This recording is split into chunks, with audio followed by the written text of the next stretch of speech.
sentimos nunha soa zona. A resposta é moi sinxela, porque o número de socios e socias na mesa é relativamente pequeno, tanto nunha como noutra comarca. Así que, se queremos dar unha man á asociación que, malia todos os atrancos posibles, segue dende hai décadas defendendo activamente a nosa lingua, xa sabedes o que tenes que facer. Malo será, isto non é ningún anuncio da televisión, que se ainda tiñades alguna dúbida entre o que dedes e sentides a diario e o que aquí vos imos contar, non acabedes animándoos a dar o paso de facervos socios da propia mesa. Hoxe, dende logo, e máis que nunca, é imprescindible que aquelas e aqueles que sentimos o país, que sentimos a súa lingua, que sentimos a súa cultura e identidade, e por enriba de cativas diferenzas que nada temen a ver o idioma, nos unamos na defensa do noso. E como di un dos lemas que acompañará a manifestación que vai haber o domingo 27 en Compostela, pola lingua que nos une. Dun tempo a esta parte, os ataques que está sofrido o galego e, por ende, as e os galegos falantes son innumerables. E disto vos podía falar con extenso Carlos Callón, que padeceu en persoa as inquinas, odios e galegofobias en máis dunha ocasión. A última, lembraré, porque non hai nada que saiu a sentenza absolutoria, como non podía ser de outro xeito. Foi a denuncia do ex-xuíz decano da Coruña, do señor Fraga Mandián, ao Carlos despois de que este replicara unha declaración do propio Mandián, que no transcurso dun xuízo afirmou: non tengo ningún rubor en usar a ilegalidade del topónimo La Coruña, ou seja, a xustiza combinando en cumplir leis, esperpencia.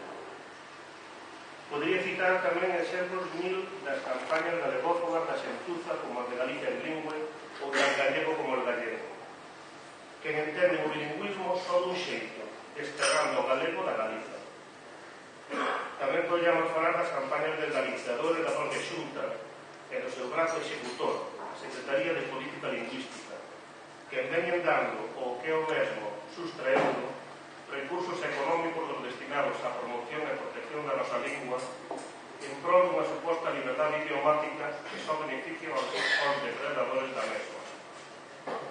Precisamente un dos primeiros afectados por este recurso foi a propia Mesa, que, a pesar de ser a asociación con maior número de asociados de Galiza, deixou de recibir as axudas ás que antes accedía, incumplindo incluso con contratos publicitarios feitos polos anteriores gobernos galegos. Claro que este tipo de campaña nunha sociedade facilmente manexável como a actual, con mentiras ben finxidas como a da imposición lingüística, callan hasta o extremo de poñer contra a súa propia lingua a quen antes non lle preocupaba ou ben estaba por dela. E así van xerando casos como dun centro hospitalario vigués onde se chegou a ameazar a un doente con non operarlo porque este se negou a asinar un papel que estaba só en castelán. Tamén en mismo un aparellativo que casar con un intérprete, por ser tan raros de que deben casar en galego na Galiza. Nun lugar tan afastado do noso país como Redondela, unha moza foi advertida polo tribunal examinador deste xeito: se esta da prueba en gallego non te la corregimos, cando si examinar un proceso de selección de bolsas para o Departamento de Turismo dese concello.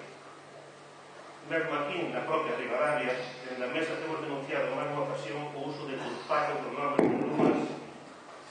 de rúas e rueiros por parte da policía local. Unha policía pagada por todos e que debería ser garante de aplicar a lei. No parabrisas do meu carro, ainda non hai moito que había un papeliño perfecto español onde se me informaba que o día seguinte non se podría estacionar, entre outras, na rúa Diego del Agua. Cousa que, como é natural, me chamou moita atención. Podríamos seguir con a librería de despropósitos coñecidos, mas tamén hai moitos casos que non saen a luz, mas a maior parte por medos. Sí, por medos. Medo a perder posto de traballo, medo a non poder notar eses postos, medo ao fin a ser considerada un vexo raro por falar de galego na tua terra. Un país de paradoxos, como cantaban con novos sentidos Galicia e sitio destino. E fícanse en mencionar polo miúdo das primas que algúns gobernantes galegos, suponso, polo menos de carnet, teñen coa súa propia lingua. Algúns casos en Compostela ou na Coruña son vos exemplos disso. Lembrade tan só a campaña navideña do Concello Coruñés. Por iso, máis unha vez, e a vez pode repetirme, pido-vos que o vindeiro 27 de xaneiro deste domingo 8 días vayades a Compostela, a manifestación convocada pola plataforma cívica Queremos Galego. Ten que facerse visible que as e os galegos de ben estamos a prol da nosa lingua, situación actual de clara discriminación lingüística. Así mesmo, e sobre todo pelas últimas sentenzas que viñeron a dar a razón a quen, como nós, desde a mesa, denunciamos o decreto plurilingüismo por considerar ilegal, debemos reclamar con voz forte a derogación do mesmo e a volta, como mínimo, a legislación anterior á entrada de Feijóo na Xunta Galega. Falando de Feijóo, recomendaría con sinceridade e sen cachondeo o libro que teño aquí. Mas que ninguén pense que é algo persoal contra ele. Para quen así pense, diría que non só lle recomendaría o actual presidente da Xunta, senón que o faría extensivo a gran maioría, con escasas excepcións, de políticos e ou persoeiros públicos, sexa cal for a súa afiliación ideolóxica. Porque no que respecta ao cuidado do reconhecimento da lingua propia non se salvan ni sequera moitos e moitas militantes da motorra nacionalista. Non creo que ninguén se vai defender se lembra aos anteriores presidentes e vicepresidentes da Xunta ou na actualidade a Pachi García. Auténticas máquinas de destrucción idiomática. Algo por descontado diferente do actual presidente, que era que supone que irán sendo defensores do galego. Mais con iso, evidentemente, non basta. Moito máis en persoas cuxas opinións teñen peso e son o foco de atención da maioría de nós. Estas persoas, e iso tamén se fala no libro, están provocando no galego falante de sempre a falsa teoría de que falan mal. Que eses señores e señoras que saen nos medios, lindos aos xornalistas, falan un galego mellor cando é todo o contrario. Por iso, que estamos concienciados da importancia de mantermos a nosa lingua, debemos asegurar, concienciados de falarlo con a maior corrección posible.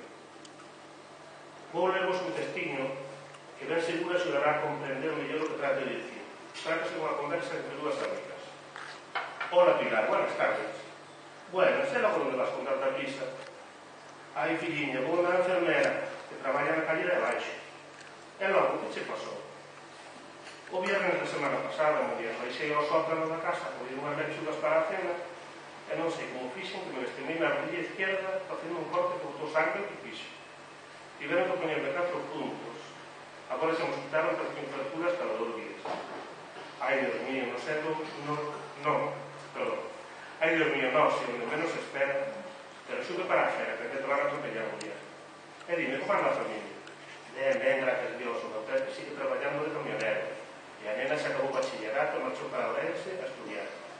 Está facendo unha ingeniería de algo relacionado cos puentes ou algo así. Aí veixo que vou chegar tarde. Adiós, América, falamos outro día. Adiós, que cuídate.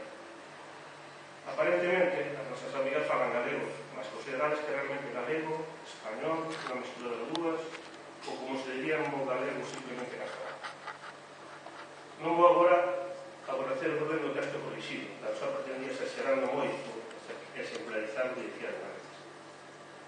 E isto non é nada, posto que se reparaste desde estas dúas amigas só cometían erros de vocabulario, dos persoeiros dos que antes falei.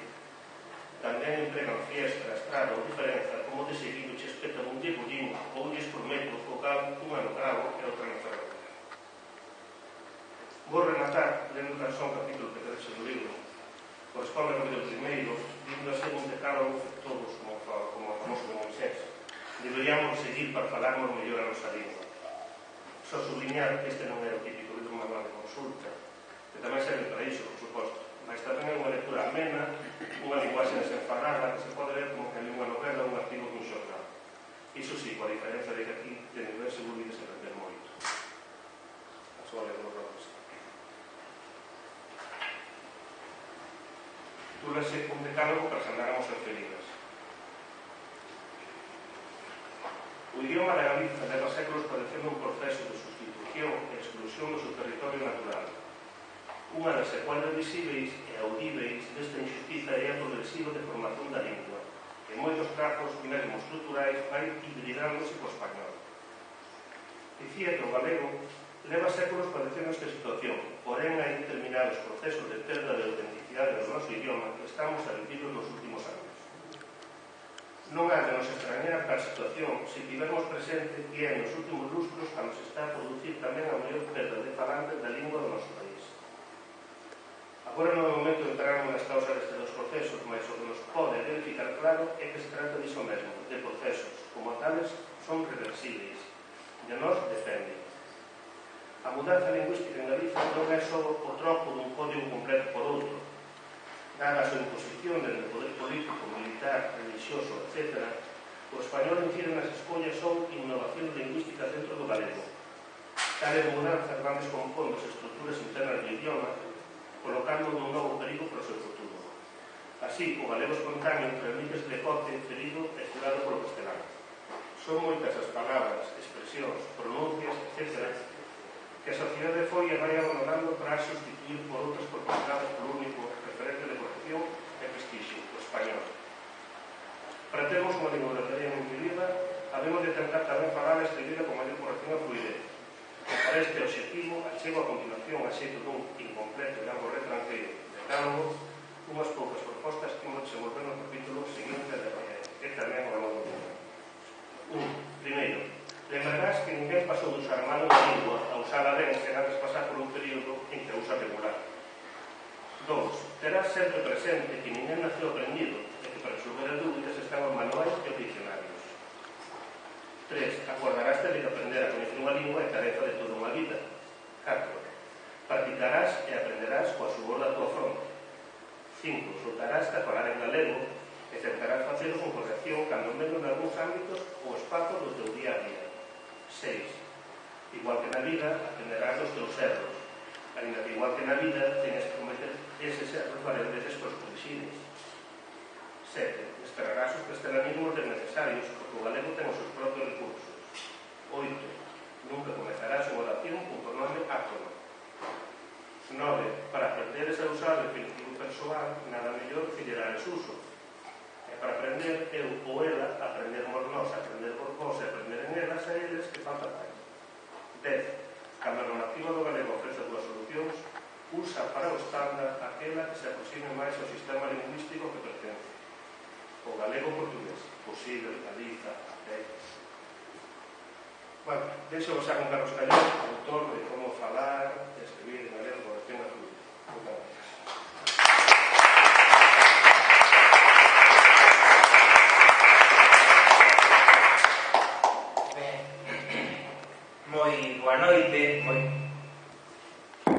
gracias. Moi boa noite, moitísimas grazas por estardes aquí neste acto, grazas a todos os compañeros e compañeiras da zona, con especial o Davino por organizar e tamén por todo o traballo de formiguinas que realizades no día a día, non? Desde a Asociación para a defensa do idioma, a defensa dos nosos dereitos lingüísticos, e moitísimas grazas desde parte de músicos tan virtuosos, parte dos, pois que, en fin, nos fixeron gozar o comezo do acto, non? Para min é un motivo de orgullo, ademais, que participedes. Moitísimas grazas. Ainda que o motivo do acto sexa un pouquiño falar do libro, en realidade, como case sempre, o libro é unha excusa para podermos falar de máis temas. En especial, claro, todas e todos temos na cabeza que o vindeiro 27, o día 27, vai haber esa manifestación en Santiago de Compostela, na cal temos que participar todas e todos os que aquí estamos, e a maior temos que conseguir que veña moita máis xente. Porque se é certo que nos últimos anos, sobre todo desde que regresou o Partido Popular á Xunta de Galiza, é necesaria a movilización, nestes momentos os ataques aínda se multiplicaron, en algúns casos até o disparate. Porque se por unha banda conseguimos o apoio, como sabedes, das sentenzas do Tribunal Superior de Justicia de Galiza, que recoñecen que os núcleos do decretazo mal chamado do plurilingüismo, ese decretazo contra o galego, pois que eses núcleos son ilegales, especialmente importante o relativo a educación infantil, porque ese artigo é o que lle dá amparo a que nestes momentos máis do 90% dos centros de educación infantil das cidades galegas non impartan nada en galego. Repito, pois o dixen rápido, porque é gravísimo. Máis do 90% dos centros de educación infantil da Coruña, de Lugo, de Ourense, de Pontevedra, de Santiago, de Vigo e de Ferrol non imparten nada en galego. O Día das Letras poden facer algo, recitar un poemiña. O resto do ano, non é año, non hace daño. O resto do ano, nada, menos que en inglés. Entón, que o tribunal considere ilegal o artigo que deu pé e que lle deu amparo a esta situación é un éxito importante.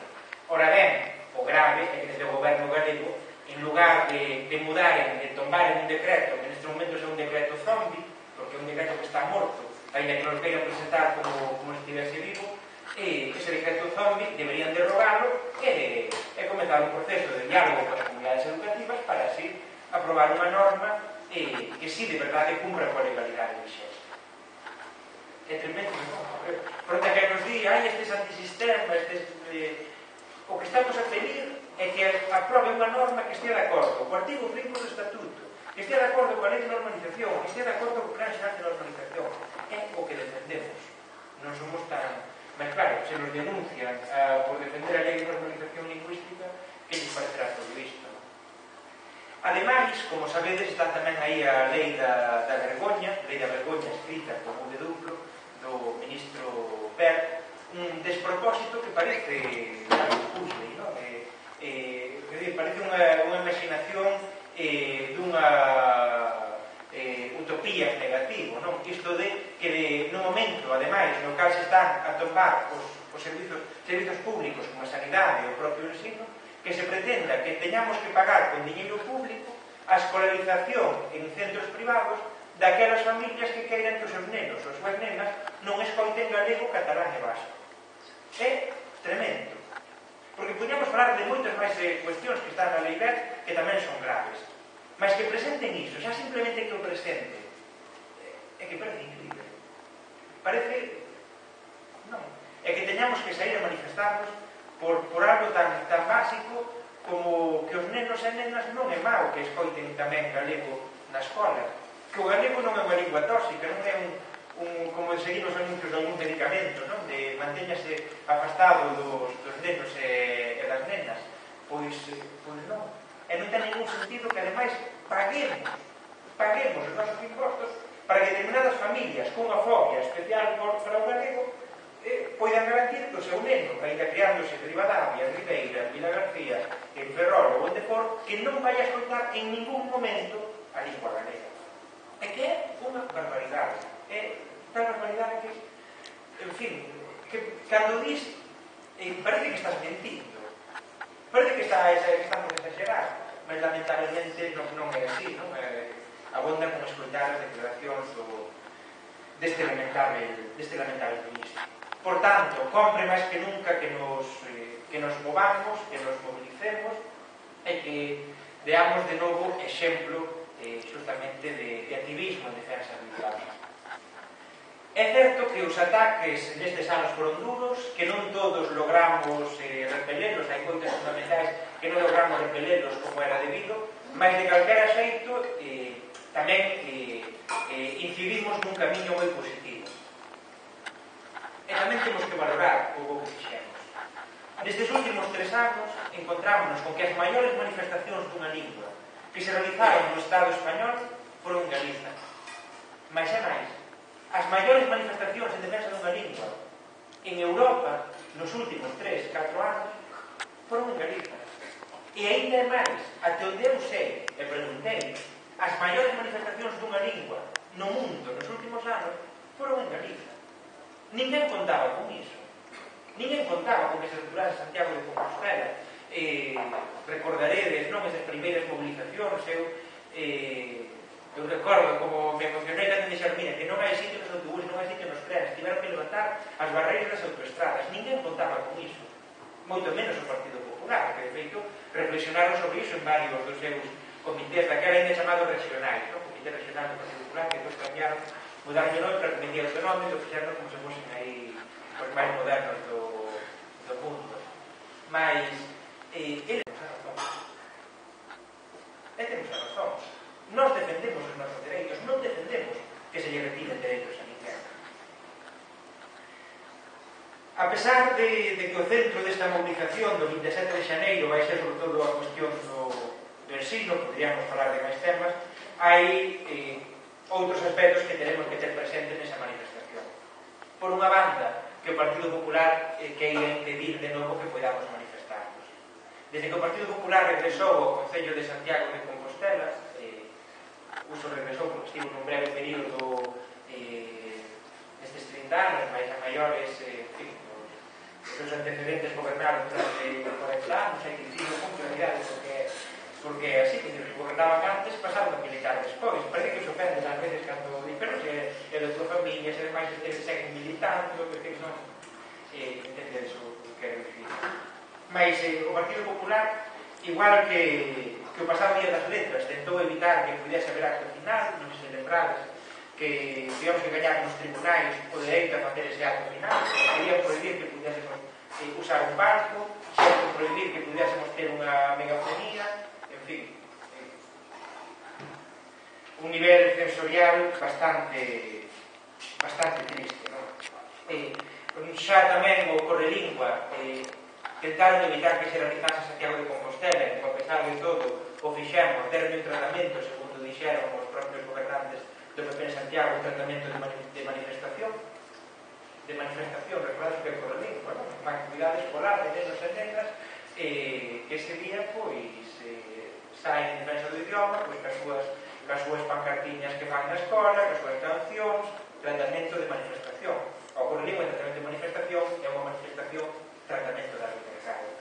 Lamentablemente, volvemos a encontrarnos con problemas e para a manifestación deste 27 inaugura unha nova medida sensorial que é pretender que paguemos 600 euros se queremos realizar o acto final e que temos que pagar 600 euros para poder colocar o palco. É a primeira vez que o partido, que o goberno municipal de Santiago de Compostela, sexa o Partido Popular ou con outro goberno, pois solicita unha fianza a unha organización non lucrativa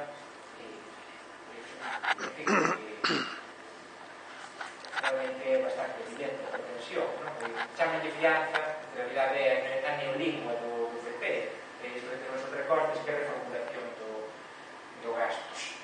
Mas quixeren ou non quixeren, gusten ou non gusten, imos estar o vindeiro 27 en Santiago de Compostela. E máis, xa que lles proe, máis razón para estarmos, xa que lles proe, por favor, non perdades a oportunidade de incomodarnos un pouco. Hai moitos motivos máis polos que temos que manifestarnos para alén do ensino, onde mesmo saía a Asociación Galega de Editores indicando que só nos últimos 2 anos se reduciron nun 40% os títulos que as editoras privadas sacan en galego, reducironse nun 40%, e a lingua do Estado español que ten a caída máis acusada, evidentemente o feito de que non haxa unha política lingüística que de tal nome e que non haxa nin tan sequera ningún departamento na Xunta de Galiza, ningún departamento que teña en concreto a función de promocionar o libro galego, pois axuda evidentemente a esta situación. Mas ainda temos que ter na mente, para além de outras cuestións que xa falamos en máis ocasións, en máis manifestacións, tamén o último orzamento autonómico para este ano 2013, que non sei se viste xa nos medios de comunicación, que reduce os orzamentos de política lingüística a uns mínimos históricos. Pasa a ser o 0,06% do total do orzamento. Unha caída moito máis acusada mesmo do que era en anteriores gobernos do Partido Popular. Redúcense nun 50% os orzamentos para campañas de normalización, nun 30% os orzamentos para accións formativas, o que se chaman os cerdas. É máis que é o mínimo que pode aspirar unha política lingüística efectiva é garantir que aquelas persoas que queiran aprender a lingua que poidan facelo. Hai xente na Coruña, por exemplo, que solicita poder estudar galego a través dos cerdas e que non pode facelo porque non hai, hai moita máis demanda que oferta. É o mínimo, o minimísimo que se lle pode exigir a calquera goberno. A calquera goberno que queira promocionar o seu idioma. Pois en este ano había dificultades para o seguinte, porque no ano anterior, 2012, no 2013, con esta reducción, ainda vai ser moito peor. O 25% menos nos proxectos de ensino, o 20% menos nos concellos, o 60% menos nas entidades en fin de lucro, etc. Porén, eu penso que estarás a pensar, ainda que reduzan os orzamentos, Callón tampouco vayas por aí, porque o problema non é tanto ese. Eu concordo 100%. O problema non é só, é unha cuestión simbólica o feito de que reduzan os orzamentos. O problema é que a Secretaría Xeral de Política Lingüística con os orzamentos ou con outros non fai política lingüística de promoción do noso idioma. Entón haberá agora unha reducción de orzamentos que que a Cuchipandi vai distribuir menos diñeiro dicindo que ese diñeiro da Cuchipandi é pro galego. Sí, mas realmente digo Cuchipandi porque é unha rede clientelar que financia dicindo que é diñeiro da promoción do idioma, mas non é así. O exemplo, efectivamente, que a Mesa por a normalización lingüística sería maior a Asociación Cultural de Galicia non recibe ningún céntimo de euro, nada. Entón, se nós non nos recibimos, quen e por qué? Como é posible que a Fundación Camilo José Cela, por exemplo, reciba 46 veces, creo, 40 e pico veces máis diñeiro da educación e cultura que a Asociación de Escritores en Lingua Galega, que agrupa todos os escritores e todas as escritoras en galego vivos? E ademais, en fin, foi unha asociación fundada por xente como Rafael Dieste ou Álvaro Conqueiro, e recibe 40 e pico veces menos diñeiro que a Fundación Camilo José Cela. Política lingüística, cando é un departamento que existe para promocionar o noso idioma, recordaredes tal vez ao mellor non nos recordades porque tamén o noso inconsciente tende a defendernos e que non teñamos que estar continuamente lembrando estas situacións tan agresivas, mas o anterior responsable de política lingüística dicía que desde o seu departamento se ian pagar tamén cursos de inglés. Entón, claro, se é para iso que lle resulta, non? E máis, para o que está a facer, tristemente, non debería ser así, tristemente, ainda que desaparecese política lingüística, os nosos dereitos lingüísticos, o noso idioma, non nos daría. Tristemente, porque é necesario un departamento que defenda os nosos dereitos lingüísticos e que garanta o cumprimento dos tratados internacionais nese aspecto que temos eses dereitos que temos reconocidos.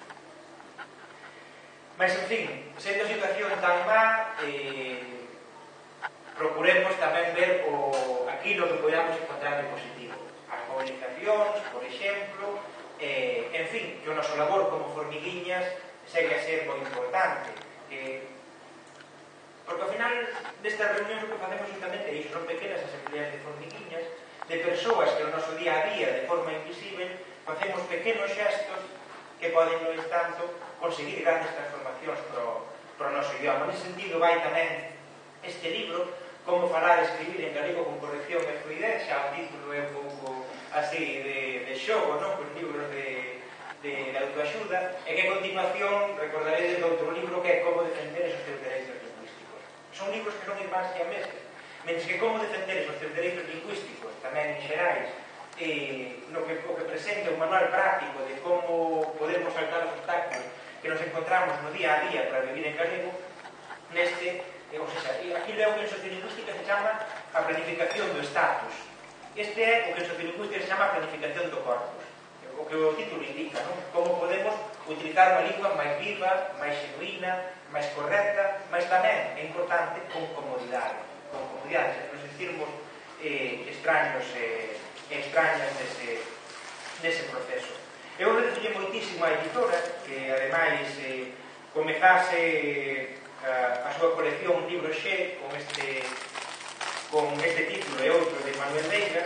O de libro Xe tamén dá un poquinho para atrás, o mellor, mas a pesar de que xa libro Xe é un libro para todos os públicos, non é que teña aí nada de só para maiores de 18 anos, sino para todos os públicos. Mas puxaron así este nome a unha colección de manuais de texto, de libros de texto.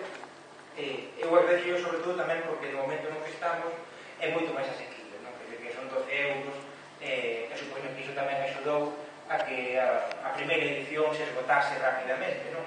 Saiu en outubro e esta acaba de chegar do forno esta mesma semana, a segunda edición.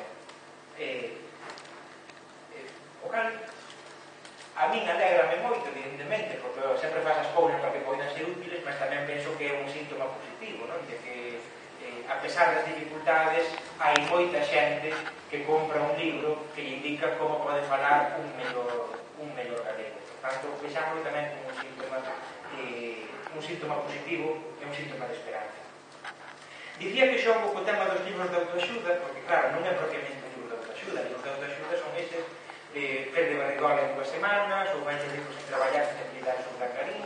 Eses son libros de autoaxuda, non?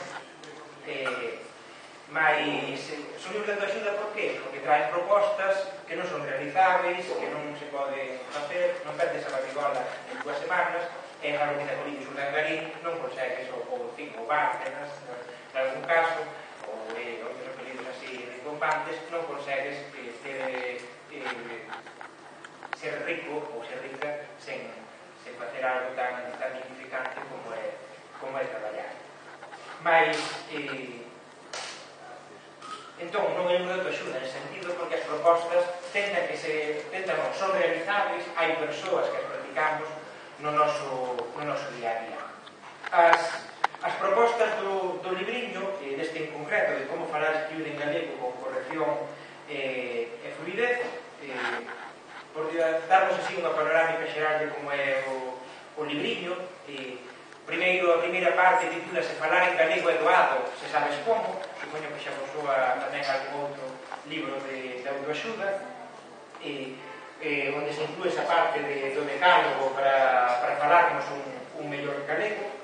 A segunda parte, tamén un ton irónico, é como se inventa o galego. Porque que nos di, es que isto el gallego está, estes inventos, desde cando se dice grazas, desde cando se dicen estas cosas que estáis inventando, pois é un pouquinho explicar, pois como se inventa. Pois mira ti como é que se inventa. Esas palabras que o mellor ti crees que estamos intentando non son tan inventos de laboratorio, non? Di a vicepresidenta da mesa, Susana Méndez, que penso que a maioría das persoas que aquí estades coñecedes, sacou un artigo hai uns meses en Sermos Galiza, onde alguén tamén lle dicía escordar, ese verbo que inventasteis tamén. Está inventado, pois é que non inventou niña boa. Moitas palabras que parecen inventos, en realidade, has de ser por un pouquinho a orella para nos decatarnos de que non é así. A seguinte parte titúlase Viva o galego cerrado. Porque que hai esta expresión habla galego cerrado, hai que non entenda. Pois viva o galego cerrado. O noso referente de corrección non é o español. O problema, efectivamente, é que hai xente que pensa que o galego está ben falado canto máis se parece ao español. Pois non necesitamos falar un galego apareleno en absoluto, non? Mas ben, o que necesitamos é beber da fonte limpa do noso idioma para que non se perda. Eu sempre que o vi posible tentei explicar as cousiñas a través de pequenas anécdotas. Pois poño por medio a miña nai, non sempre lle pareceu moi ben, que antes contando por aí as cousas pois, eu que sei, tamén para que se vexa fronte a que ti hai a tu infinitud persoal, esas cousas que inventadas, pois está inventado a miña nai de verdade. Aí deberían fazer o membro de honra da Real Academia Galega, e penso que a todas as nosas nais, que a todas as nosas nais, que a todos os nosos nais.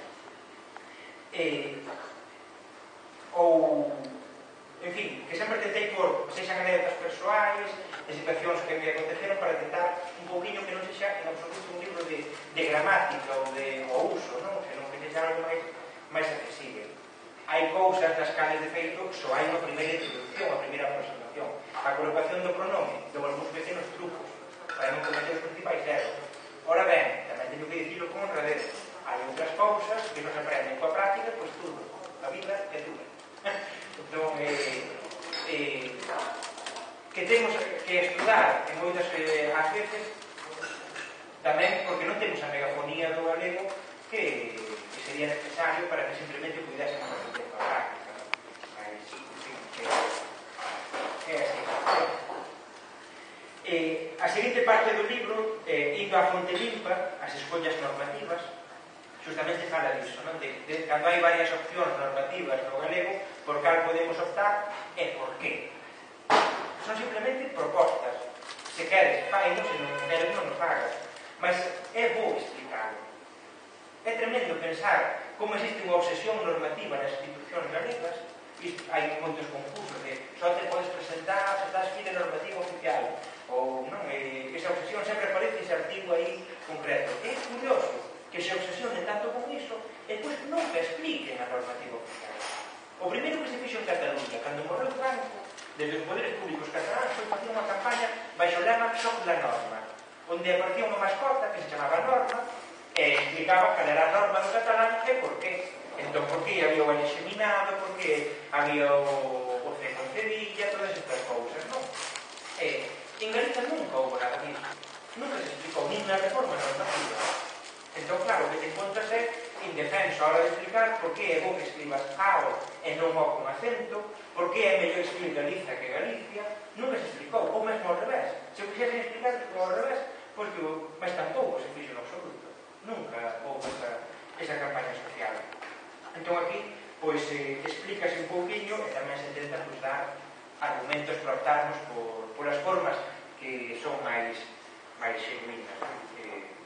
Galiza, até, porque se colocan os signos de interrogación e de exclamación só ao final, mesmo explicar cando se inventou o español e os problemas que tivo o español, porque ninguén lle facía caso á Academia Española no comezo, cando querían que os signos de interrogación e de exclamación fosen ao comezo, e eles custoulle conseguirlo, pois nós non temos por que facer unha Academia Española, nós, igual que o resto dos idiomas do mundo, podemos colocarlos só ao final, en fin. Que a veces faz unha comisión panorámica, pois que se o vedes, pois podemos falar un pouquinho. E a última parte do libro titúlase Non mates o rato, que non ten pois da expresión que ás veces aí entra sobre todo en cuestións de fraseoloxía, por exemplo, de estou aquí matando o rato. Claro, se unha persoa está matando o rato, está sentada, non sabe por que se está a agarrar a que pase un rato, entón poder lanzarlle algo, ou non, a expresión matar o rato é un cálculo do español que en galego ten un sentido bastante disparatado, como é máis disparatado ainda cando se dice que veñen dentro dun rato, porque o rato é moi graspe ou a ver que fixo, non? Hai un tipo de magia extraño. Entón, aí coloco unha listaxe das expresións máis habituais e como podemos, con cales formas podemos corrixilas. Ás veces algunhas soaránnos menos, outras, de verdade, decataremos de que son as tradicionais de toda a vida sen ningún problema. O que pasa é que se estaban a perder pola presión do español. Entón, pretende iso, que sexa un libro sobre todo práctico, sobre todo útil, porque a perda dunha lingua non só se pode producir cando unha persoa abandona totalmente un código lingüístico por outro, senón tamén cando paulatinamente vai abandonando o que son os trazos distintivos dese idioma, e vos xa sabedes que é un dos peligros que ten nestes momentos a nosa lingua. Entón, é necesario a acción individual, mas tamén é necesaria a acción colectiva. Hai por aí un folletillo para as persoas que ainda non se sabes socias da mesa, porque é fundamental o que fagamos no día a día de defensa do noso idioma, dos nosos derechos lingüísticos e do uso máis correcto e xenuíno do galego, mas tamén é básico que nos organicemos, porque no traballo en equipo un máis un suman máis que dous. E por último, quería dicir que a todas as persoas, tanto que trouxesen o libro da casa ou que adquiran un exemplar, pois que podo agasallaros un libriño que é un pouco máis tostón, teño que recoñecelo. A verdade é que este é máis petardo, máis titula unha historia que nos pertence, a obra poética en galego de Lorenzo Varela, ainda que xa un libro un pouquinho máis petardo, é interesante a figura de Lorenzo Varela, pode saltar aí as partes aí máis agres, penso que pode ser interesante pois coñecermos mellor tamén unha figura como a dele, porque acontece moito no Día das Letras, que homenaxeamos unha persoa e pasa o día, pasa a Romaría. A verdade é que un nome como de Lorenzo Varela, un home que recuperou o uso do galego nun momento no que casi todo o mundo desertaba do galego, nos anos 40, e ademais un home que soñou un mundo máis libre e unha Galiza verdadeiramente libre nun momento no que o pesadelo mandaba no mundo e tamén nomeadamente no Estado español e na nosa nación. En fin, pois a ver se conseguimos de todas e todos que se cumpran os sonhos de Lorenzo Varela, e para iso tamén é fundamental que nos movamos. Moitas cousas fundamentais dixen, non sei que son, o vindeiro 27 de xaneiro. Moitas gracias.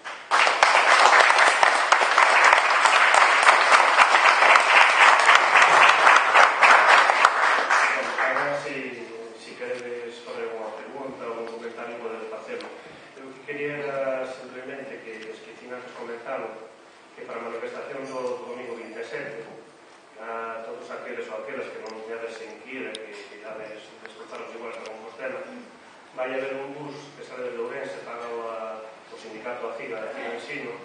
Hai número de teléfono que non teño la mente aquí, pero bueno, podedes preguntarnos no comento, chamaros, facilitamos o teléfono e podedes chamar a mí. E, bueno, eso que sobre 6 euros se falaba de que habría que pagar por ir no autobús este. Muchas gracias. Si queres fazer unha pregunta.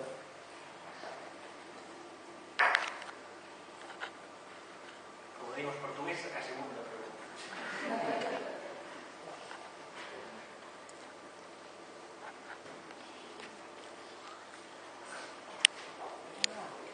Bueno, pues nada, pues moitas gracias por estar aquí.